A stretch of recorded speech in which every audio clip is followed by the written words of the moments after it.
Happy holidays, everyone. Grandma Lou is back for another quick video, and this is a Christmas edition.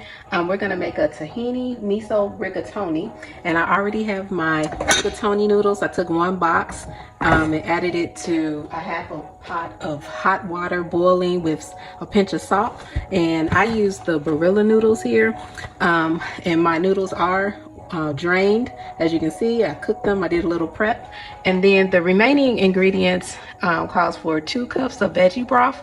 And in those 2 cups, I actually just took 2 cups of water and added 2 teaspoons of the Better Than Bouillon seasoning and let it come to a boil. And the remaining ingredients are for the sauce. So you'll see here I have 3 tablespoons of the tahini paste, 3 tablespoons of miso, the red miso, a half a teaspoon of garlic powder, a teaspoon of onion powder, 3 tablespoons of nutritional yeast, and about 1 inch of the lemongrass paste. And we'll combine those ingredients into the blender to create the sauce along with the veggie broth. So we have added the veggie broth and all of the seasonings for the sauce, and we're going to go ahead and mix it.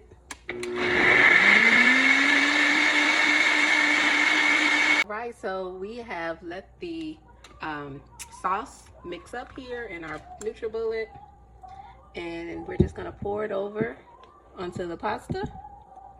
And I forgot to say that this recipe I had tasted while attending one of my Christmas parties for work, and a colleague had made it. We were sitting at the table talking about the different dishes we were trying, and I was like, oh, this is really good. And she said, I made it. So shout out to Sue Lynn. Thank you for introducing me to this yummy pasta. Let me just pour the sauce over. And this is like a cheese sauce. So you use the nutritional yeast to really give it that cheesy flavor. Let me just stir it up. And while we were blending up the pasta, I was sauteing green onions, and I just diced up about 4 green onions here and sauteed them, and believe it or not, in like a tablespoon of water, because we want to reduce the oil that we use. And just like that, we have another healthy treat, amazing drink, or something to eat from Grandma Lou's. We're going to come back. I'm going to also do another side dish with it, some asparagus and some of the field roast sausage and purple onion, red onion to go along with it.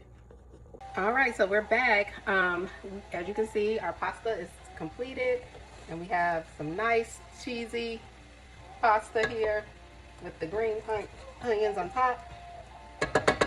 And now I'm just sauteing some asparagus.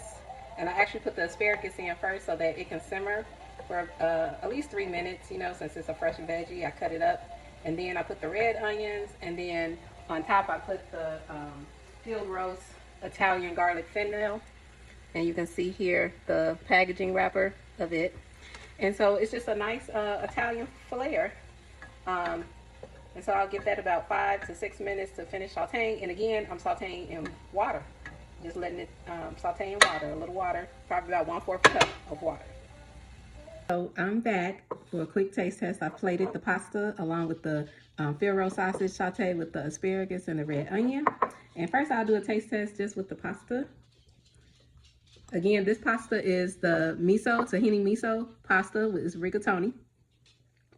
And it does taste, you could tell that cheesy flavor. And the real field roast sausage is the Italian fennel and asparagus. So just like that, another healthy treat, amazing drink, or something to eat from Grandma Lou. Make sure you comment, like, share, and subscribe to my YouTube channel. Bye.